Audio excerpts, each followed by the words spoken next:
नमस्ते दोस्तों, आज मैं आप सभी को बहुत ही सरल और सीधे शब्दों में इस यूनियन बजट 2021 के बारे में समझाने का प्रयत्न करूंगा।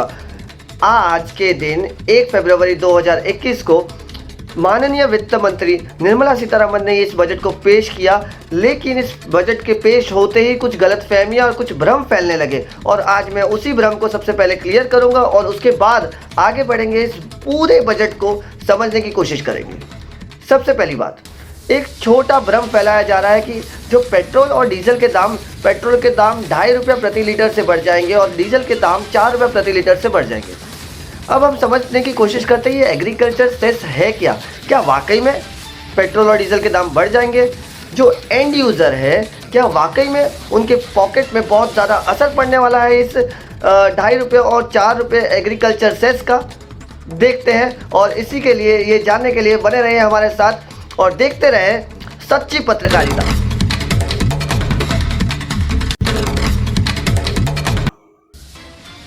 स्वागत है सभी का सच्ची पत्रकारिता में। और अब हम समझेंगे कि क्या है ये एग्रीकल्चर सेस। एक एग्जांपल के तौर पे समझते हैं। सपोज पेट्रोल का दाम 80 रुपया प्रति लीटर है, 40 रुपया तेल का दाम है और 40 रुपया जो है वो हम टैक्स भर रहे हैं। जो एक्साइज ड्यूटी है, जो टैक्स है, वो 40 रुपया है। 20 रुपया स्टेट को जाता है, 20 रुपया सेंटर को जाता है। लेकिन अब क्या होगा, इस 40 रुपया जो पेट्रोल का जो सेस पेट्रोल के टैक्स कलेक्ट हो रहे हैं उसमें से सीधे 2.5 रुपये डिडक्ट हो जाएंगे और वो एग्रीकल्चरल सेस में जाएंगे। अब जो पैसे जो बचते हैं दैट इज़ अप्रॉक्सीमेटली 37.5 रुपीज़, उस 37.5 रुपीज़ का 50% स्टेट को जाएगा और 50% सेंटर को जाएगा। इस तरीके से सेस लागू किया जाएगा। तो इस सेस लागू करने के पीछे ना एंड यूज़र को ज़्यादा तकलीफ आएगी, ना पेट्रोल और डीजल कंपनियों को ज़्यादा तकलीफ आएगी। तो इस तरीके से बात। हाँ, लेकिन ये स्टेट गवर्नमेंट को जो टैक्स मिलता था उसमें थोड़ी सी कटौती हो जाएगी। डेफिनेटली इसका लाभ सेंटर को होगा और सेंटर जिस हिसाब से एग्रीकल्चर सेस बोलकर इस चीज़ को लाई है, तो ये मैं उम्मीद करता हूँ कि जो ये सेंटर है इस पैसे को agricultural reform, agricultural infrastructure reform, agricultural irrigational reforms में इस्तेमाल करेगी। ये हुई एग्रीकल्चर सेस की बात और इसमें ये स्पष्ट हो गया कि इसका कोई भी बोझ आम आदमी को नहीं जाने वाला। बात करते हैं दूसरी सबसे इम्पॉर्टेंट बात आज जो पूरे देश में छाई हुई है कि सर जी ये डिसइन्वेस्टमेंट हो रहा है। मीन्स ये पूंजीपतियों की सरकार है, ये पूंजीपतियों की सरकार है, ये सिर्फ अडानी अंबानी की सरकार है। क्या ये बात सही है? जानने की कोशिश करते हैं। ये डिसइन्वेस्टमेंट क्यों किया जाता है? What is the reason behind the disinvestment of some government companies that is PSU companies?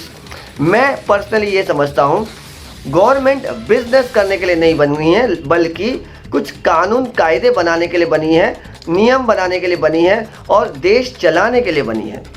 तो ये जो बिजनेस करने का काम जो एंटरप्रेन्योर है वो काफ़ी अच्छे से कर सकते हैं। लेकिन कुछ कंपनियां हैं जो गवर्नमेंट की, जैसे कि एयर इंडिया है, SCI है, सेल है और रेलवेज है। ऐसी बहुत सारी कंपनियां हैं जिसकी बात चल रही है कि प्राइवेटाइज हो सकती है। मीन्स इसमें डिसइन्वेस्टमेंट हो सकती है। तो क्या ये सही है, क्या ये गलत है? जानने की कोशिश करते हैं। एक एग्जाम्पल लेते हैं यहाँ पर भी, ताकि हम सभी को इस चीज़ों को समझने में काफ़ी आसानी हो। बहुत सरल और सिंपल शब्दों में मैं आप सभी को इस बातों को समझाने की कोशिश करूँगा। एयर इंडिया की बात करते हैं। एयर इंडिया आज 60,000 करोड़ के डेट में चल रही है। The debt on Air India is around 60,000 crore. और ये पैसा सरकार कहाँ से भर रही है? डेफिनेटली जो आम आदमी टैक्स भर रहा है, GST भर रहा है, इनकम टैक्स रिटर्न फाइल कर रहा है, उसी इनकम टैक्स से, GST से, मतलब सिंपल शब्दों में कहा जाए आम आदमी के जेब से ये पैसे जा रहे हैं और उस जगह पे जा रहे हैं जो चीज़ नुकसान में जा रही है। जब कोई देश की कंपनी है, जो गवर्नमेंट कंपनी है, सरकारी कंपनी, अगर नुकसान में जा रही है उसका खर्च भी हम दें, तो ये तो बात ऐसी हुई कि हमारे जेबों पर खर्चा बढ़ते जा रहा है, क्योंकि जो पैसे सरकार को जाते हैं, जो सरकारी कंपनियों को जाते हैं, वो डेफिनेटली हमारी जेब से जा रहे हैं। और 60,000 करोड़ ये हमारे टैक्स में से ही पे किया जा रहा है। उस पर इंटरेस्ट भी लगता होगा, उस पर ढेर सारा ब्याज, ढेर सारे नुकसान। तो इस नुकसान को कम करने के लिए कुछ पूंजीपतियों को ये सरकार डेफिनेटली ये कंपनियों को बेचने की कोशिश करेगी, डिसइन्वेस्टमेंट करने की कोशिश करेगी। इसका सीधा सीधा लाभ आम आदमी को ही होगा। कैसे होगा? जब ये पूंजीपति जो इस कंपनियों को खरीदेंगे तो डेफिनेटली वो बहुत अच्छी रकम सरकार को पे करेंगे। उसके बाद जब वो उस कंपनी को अगर अच्छे से चला पाते हैं तो डेफिनेटली उसका टैक्स भी सरकार को पे करेंगे। टैक्स कलेक्ट होगा, जो टैक्स कलेक्ट होगा उस टैक्स की मदद से देश की तरक्की होगी, हमारी तरक्की होगी। हो सकता है हमारे थोड़ा टैक्स डिडक्शन मिल जाए। जो मैं मानता हूँ कि ये जो डिसइन्वेस्टमेंट का प्रोसेस है वो बहुत अच्छा है, देश के नज़रिए से ये बहुत ज़्यादा अच्छा है और देश प्रगति के रास्ते पे आगे बढ़ेगा। एक और बात बहुत ज़्यादा प्रचलित हो रही है विपक्ष की ओर से। देखो, दो मीडिया चल रही है आजकल, एक जी न्यूज़ और एक एनडीटीवी। में ना जी न्यूज़ के साथ हूँ ना एनडीटीवी के साथ हूँ, मैं निष्पक्ष होकर पत्रकारिता कर रहा हूँ। और मैं आपको ये बताना चाहूँगा कि जो विपक्ष है ये एक आरोप लगाते जा रहा है कि भाई ये पूंजीपतियों की सरकार है तो पूंजीपति जो है वो देश को बर्बाद कर। ऐसा नहीं होता है। अगर पूंजीपति आगे बढ़ेंगे तो देश आगे बढ़ेगा डेफिनेटली। एक छोटा सा एग्जाम्पल यहाँ पर भी मैं आप सभी को देना चाहूँगा। टाटा ग्रुप, ये भी एक छोटे से इंसान से इतना बड़ा ग्रुप बन चुका है ये टाटा ग्रुप। ये टाटा ग्रुप पूरे देश का 2.5% जीडीपी को कंट्रीब्यूट करता है। मोर देन 2.5% जीडीपी को कंट्रीब्यूट करता है एंड हर साल 2.25% का टैक्स अकेली एक टाटा ग्रुप भरती है। तो इसका मतलब ये है कि इस टाटा ग्रुप ने बहुत बड़ा रोजगार का अवसर देश में पैदा किया है, जिसकी वजह से जो आम नागरिक है उनको रोजगार मिल रहा है, रोजगार के अवसर मिल रहे हैं, देश प्रगति कर रहा है, आम आदमी प्रगति कर रहा है।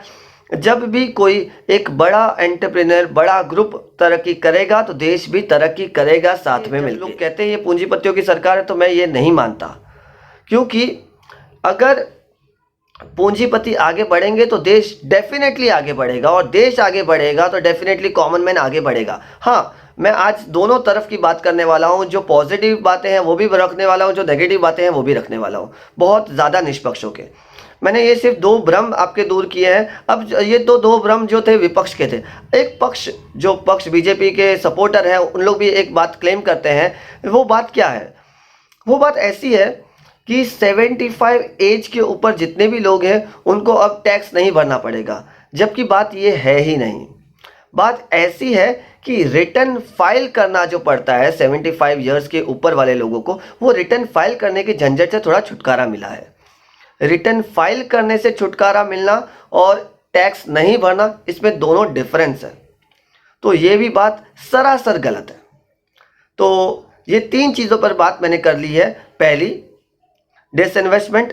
दूसरी बात जो मैंने की पेट्रोल डीजल के प्राइस पे जो एग्रीकल्चर सेस लग रहा है, जो पैसा एग्रीकल्चर के लिए यूज़ किया जाएगा, एंड यूज़र्स के जेब पर उस पर उसका कोई असर नहीं होगा। और तीसरी, 75 इयर्स की उम्र से ज़्यादा जो लोगों की आयु है उनको टैक्स नहीं भरना पड़ेगा।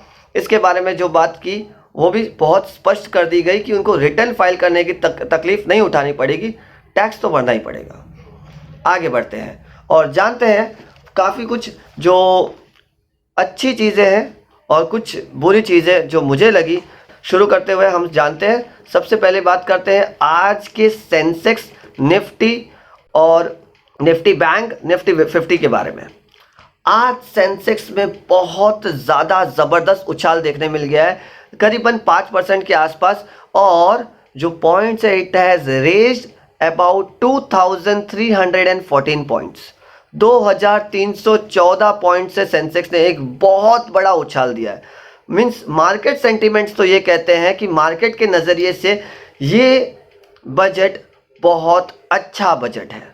निफ्टी 50 की बात करें तो 646.60 का उछाल निफ्टी 50 ने दिखाया, करीबन 5% के आसपास निफ्टी 50 ने भी उछाल दिखाया। इसके अलावा निफ्टी बैंक की बात करें, निफ्टी बैंक में बहुत ज़बरदस्त उछाल देखने मिला है। इसका एक कारण मैं मानता हूं, that is about bad banks.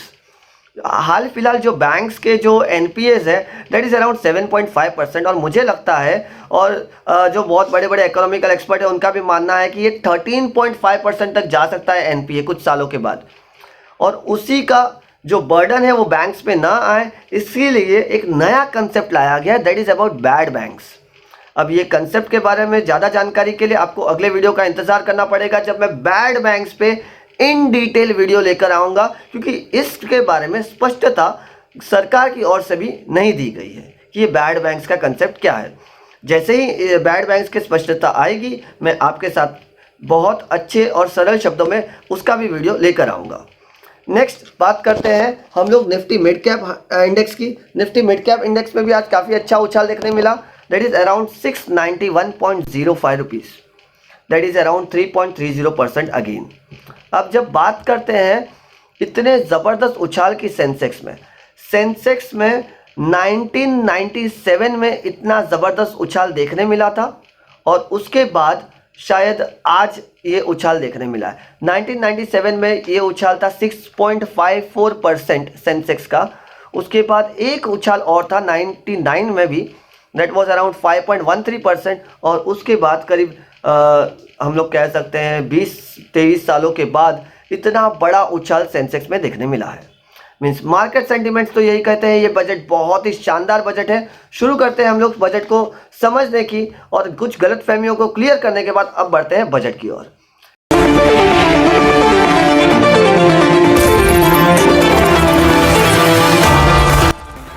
तो यहाँ पे शुरू करते हैं इंफ्रास्ट्रक्चर डेवलपमेंट से शुरू करते हैं हम। इंफ्रास्ट्रक्चर डेवलपमेंट में जो सबसे पहले इस बजट में पेश किया गया है that is about national rail plan. कुछ प्लान्स पेश किए गए हैं। उसके बाद आया है 100% electrification of broad gauge routes by 2023। एक बहुत इंपॉर्टेंट पॉइंट है जो हाईलाइट करने वाला पॉइंट है, that is about portable electricity. जब पोर्टेबल इलेक्ट्रिसिटी की बात आती है तो यहाँ पर कंज्यूमर एम्पावरमेंट की बात की गई है। Why consumer will be empowered, एक छोटा सा एग्जांपल समझते हैं। जैसे कि आज हम लोग मोबाइल यूज़ करते हैं, मोबाइल सिम्स यूज़ करते हैं, आज एयरटेल का सिम यूज़ करते हैं, और आज आपको लगता है कि एयरटेल का पैकेज बहुत ज़्यादा कॉस्टली है, बहुत ज़्यादा महंगा है, तो आप पोर्टेबिलिटी का इस्तेमाल करके आप जियो में पोर्टेबल हो जाते हैं या वोडाफोन ले लेते हैं। तो उसी तरीके से आपके पास अब इलेक्ट्रिसिटी लेने में भी चॉइस होगा। अगर आपको अडानी इलेक्ट्रिसिटी नहीं पसंद आती है तो आप टोरेंट इलेक्ट्रिसिटी ले सकते हैं, या अंबानी की रिलायंस इलेक्ट्रिसिटी ले सकते हैं, या आप गवर्नमेंट की इलेक्ट्रिसिटी के साथ जा सकते हैं। So again there will be a choice for you, definitely it will lead to an consumer empowerment, क्योंकि डेफिनेटली ये जो फाइनल जो एंड यूज़र है उसको बहुत ज़्यादा लाभ पहुंचेगा इसकी वजह से, क्योंकि कंपटीशन बढ़ जाएगा। कंपटीशन बढ़ जाएगी मतलब जो इसका जो प्राइस है बहुत कम होते जाएगा। जैसे मोबाइल इंटरनेट पैकेजेस के प्राइस कम हो गए, तो इसी तरीके से अगर ये चीज़ इलेक्ट्रिसिटी में भी आगे बढ़ेगी और होएगी, जब पोर्टेबल इलेक्ट्रिसिटी की बात हो रही है, डेफिनेटली कंज्यूमर एम्पावर होगा और हमारा देश भी आगे बढ़ेगा। इसके अलावा जो 1 करोड़ और घरों में उज्ज्वला योजना के तहत गैस सिलेंडर पहुंचाने की बात की गई है इसी बजट में। इसके अलावा 100 से ज़्यादा जिले हैं जहां पर गैस पाइपलाइन लगाने की बात की गई है। इसके अलावा जो bill to setup DFI will be introduced, जो इंफ्रा फाइनेंसिंग है, जो इंफ्रा को फाइनेंस करने का सेक्टर है, वहां पर भी कुछ नए रिफॉर्म्स लाने की कोशिश की गई है। और लॉजिस्टिक्स परफॉर्मेंस इंडेक्स रैंक एक होती है जहां पर पिछले साल इंडिया 54th रैंक पर थी, इस साल 44th रैंक पर हो गई है। आगे बढ़ते हैं, इंफ्रास्ट्रक्चर के बाद हेल्थ केयर सेक्टर पे आते हैं। हेल्थ केयर सेक्टर पे बहुत ही ज़बरदस्त इस साल सरकार ने काम किया है और मैं उससे बहुत ज़्यादा खुश हूँ। दैट इज़ अराउंड 2,23,846 करोड़ का एलोकेशन किया गया है हेल्थ केयर सेक्टर में।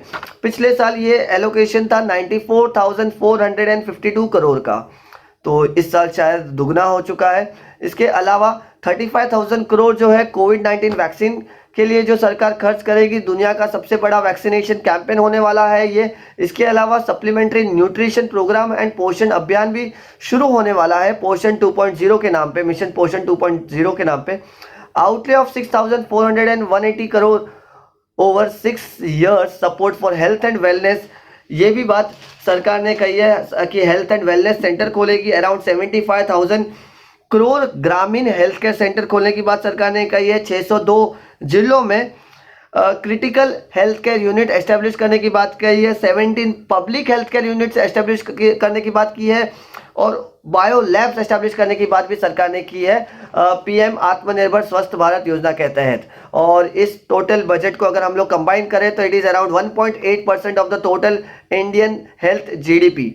ओके, और आगे बढ़ते हैं हम लोग। अब बात करते हैं R&D डिपार्टमेंट के बारे में, जो हम लोग एजुकेशनल डिपार्टमेंट भी बोलते हैं, जहां पर बहुत सारी स्कीम्स लाई गई है, नई नई स्कीम्स लाई गई है। That is scholarship schemes for the welfare of scheduled caste students. 100 new Sainik school establish होने वाले हैं। 750 एकलव्य स्कूल जो ट्राइबल एरिया में बनने जा रहे हैं। Expenditure on education as percent of GDP, it is around 3.5% of the total GDP education sector पे खर्च हो रहा है। बट आपको लगेगा कि सर ये तो हर साल बढ़ रहा है, पिछले साल 3% था, उसके पिछले साल 2.8% था, इस साल 3.5% हो गया। लेकिन मैं इस चीज़ से ज़्यादा खुश नहीं हूँ। Being a teacher I am not satisfied with the education budget of Indian government union. जो 2021 का एजुकेशन बजट है, इससे मैं टोटल सेटिस्फाइड नहीं हूँ। इसका कुछ रीज़न है। पिछले साल जो एजुकेशन बजट के तहत 99,000 करोड़ रुपीस एलोकेट किए गए थे एजुकेशन को, इस साल वो 93,000 करोड़ रुपीस हो गया। अब आप बोलोगे सर ये तो 6,000 करोड़ रुपए कम हो गए, तो जीडीपी के तहत 3.5% की बढ़ोतरी कैसे दिखा रहा है? क्योंकि जब एजुकेशन की बात होती है तो डिजिटल लर्निंग भी उसके अंदर इंक्लूड होती है। डिजिटल लर्निंग के तहत 300 करोड़ रुपए पिछले साल थे, इस साल 650 करोड़ हो गए। जबकि अगर देखा जाए तो डिजिटल लर्निंग इस साल 8 गुना बढ़ चुकी है। तो जो बजट एलोकेशन करते हैं इनको डिजिटल एलोकेशन के लिए 625 करोड़ के जगह पे शायद ये 1200 करोड़ भी होता तो भी कम होता। तो जो एजुकेशन सेक्टर है उसमें मुझे लगता है कहीं ना कहीं अब भी बहुत कम पड़ रही है। लेकिन कुछ पार्टनरशिप भी की गई है, उसके बारे में भी देखते हैं। स्किल डेवलपमेंट के ऊपर भी ध्यान दिया गया है, लेकिन फिर भी कहीं ना कहीं ये 93,000 करोड़ का जो बजट है, इट शुड बी 1,93,000 करोड़ का बजट एजुकेशन सेक्टर में। क्योंकि एजुकेशन फील्ड में बहुत बड़े रिफॉर्म्स की उम्मीद की जा रही है। जो एजुकेशनल रिफॉर्म पॉलिसी जो गवर्नमेंट लेकर आई है उसके तहत ये बजट और ज़्यादा होना चाहिए था, according to me being a teacher. So आगे बढ़ते हैं, स्किल्स के बारे में बात करते हैं। Partnership with UAE and Japan in area of skill development and recognition. Okay, national research foundation with outlay of rupees 50,000 crore over 5 years। National language translation mission to boost internet access. और एक mission है, बहुत अच्छा लगा मुझे ये देखकर, deep ocean mission for ocean exploration biodiversity conservation. और इसी के साथ जो एचआरडी के काम है ये पूरे होते हैं। हम लोग आगे बढ़ते हैं, ह्यूमन कैपिटल से आगे बढ़ते हैं। आत्मनिर्भर भारत अभियान, ये चीज़ें ऑलरेडी कवर की गई है। जब पिछले छोटे छोटे बजट थे, जो 20 लाख करोड़ का एलोकेशन कोरोना काल में हुआ था, ये सब पॉइंट्स उसी के हैं। दैट इज़ एमएसएमईज के जो फंड्स है इसको फिर से सेटअप किया गया है। और बहुत सारी वही बातें, liquidity supports for discoms, elimination of regulatory assets. Regulatory assets का मतलब वही होता है, दैट इज डिसइन्वेस्टमेंट प्रोसेस जो आगे बढ़कर आगे करने जा रही है सरकार। कुछ और पॉइंट्स आपके सामने पेश करूंगा। 1,500 करोड़ डिजिटल बेस्ड टेक्नोलॉजी को दिया गया है। 15,700 करोड़ एमएसएमईज को दिया गया है। लगभग एमएसएमईज को जो पैसे एलोकेट किए वो डबल हो चुके हैं। स्टार्टअप्स के लिए एक बहुत ज़बरदस्त चीज़ लेकर आई है, that is 1 year of tax holidays. मैं इस पर भी थोड़ा सा खुश नहीं हूँ। That is 1 year of tax holidays के अलावा जगह पर ये 2 साल या 3 साल या 5 साल का टैक्स हॉलीडे करते तो स्टार्टअप्स को ज़्यादा बूस्ट मिलता।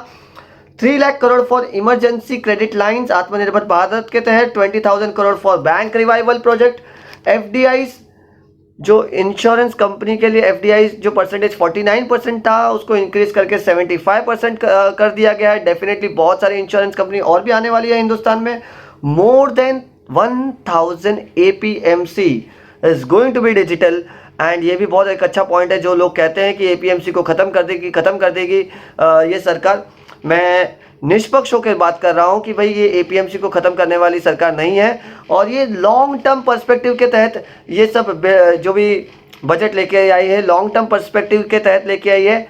कॉमन मैन के लिए जो डायरेक्ट इम्पैक्ट पड़ना चाहिए था common man middle class families के लिए जो डायरेक्ट इम्पैक्ट बजट के तहत हम एक्सपेक्ट कर रहे थे, ऐसा कुछ भी नहीं है बजट में। इससे थोड़ी नाराज़गी कॉमन मैन में हो सकती है, जो मिडिल क्लास फैमिली से में इसमें नाराज़गी हो सकती है, लेकिन जब अगर हम लोग लॉन्ग टर्म पर्सपेक्टिव के रूप में देखें तो ये बजट काफ़ी अच्छा। एक और कंसेप्ट लेकर आई है, minimum wages for all categories of workers. अब ये प्राइवेट सेक्टर में है, पब्लिक सेक्टर में इसका कोई मेंशन नहीं किया गया है, लेकिन मिनिमम वेजेस की बात की गई है। जैसे ही इस पर स्पष्टता मिलेगी वैसे ही सच्ची पत्रकारिता आपको इस बारे में बता रही है। छोटी छोटी बातें भी हाईलाइट करना चाहूँगा। जल जीवन मिशन, अर्बन स्वच्छ भारत मिशन के तहत 1,40,000 करोड़ से ज़्यादा नेक्स्ट 5 ईयर्स के लिए एलोकेट किए गए हैं। ₹2,217 crore for 42 urban centres to tackle air pollution. Means definitely electric vehicles की जो आगे आने वाली इलॉन मस्क के साथ जो डील हुई है, इलेक्ट्रिक व्हीकल्स डेफिनेटली हिंदुस्तान में आने वाले हैं। टाटा ने नेक्सॉन लॉन्च कर दिया है ताकि एयर पोल्यूशन कम हो। इसके अलावा आगे बढ़ते हैं और जानते हैं कि मेजर एलोकेशन कौन से सेक्टर में हुए हैं। That is ministry of housing and urban affairs को 54,581 करोड़ रुपीस दिए गए। Ministry of health and family welfare को 73,932 करोड़ दिए हुए हैं। मिनिस्ट्री ऑफ एजुकेशन को 93,000, जैसे मैंने आपको कहा 99,000 से घटाकर 93,000 करोड़ दिए गए हैं। मिनिस्ट्री ऑफ रेलवे को 1,10,055 करोड़ रुपए दिए। Ministry of road transport and highways को अच्छा खासा अमाउंट दिया गया है, 1,18,101। Ministry of agriculture and farmers welfare, ये इस पॉइंट को थोड़ा ज़्यादा नोट कर दीजिएगा। Health agriculture and farmers welfare के लिए 1,31,531 करोड़ रुपए दिए गए हैं। मिनिस्ट्री ऑफ रूरल डेवलपमेंट को भी 1,33,000 करोड़ दिए हुए हैं। मिनिस्ट्री ऑफ होम अफेयर्स को 1,66,000 करोड़ दिए हुए हैं। Consumer affair, food and public distribution के तहत 2,56,000 करोड़ की नियुक्ति की गई है। यहाँ पे food, consumer affairs, public distribution सब पार्ट आ जाता है। और सबसे बड़ा that is ministry of defence, that is around 4,78,196 crore. अगर हम लोग देखेंगे तो ये बहुत बड़ा दिखता है, लेकिन इसमें बहुत सारी चीज़ें भी आ जाती है। That is the increment of the salary for the defence personnel, and इसके अलावा जो तेजस विमान भी बन रहे हैं उसके तहत जो पैसे एलोकेट किए गए हैं वो इन ऑल सब कुछ मिलाकर 4,78,196 करोड़ है। और इसी के साथ में यहाँ पर बजट के बारे में इतना ही। अगले वीडियो का इंतज़ार करना, और बहुत ज़्यादा अच्छा और नॉलेजेबल वीडियो सीधे और सरल शब्दों में निष्पक्ष होकर सच्ची पत्रकारिता आपको देती रहेगी। तब तक के लिए जय हिंद, बहुत बहुत धन्यवाद आप सबको।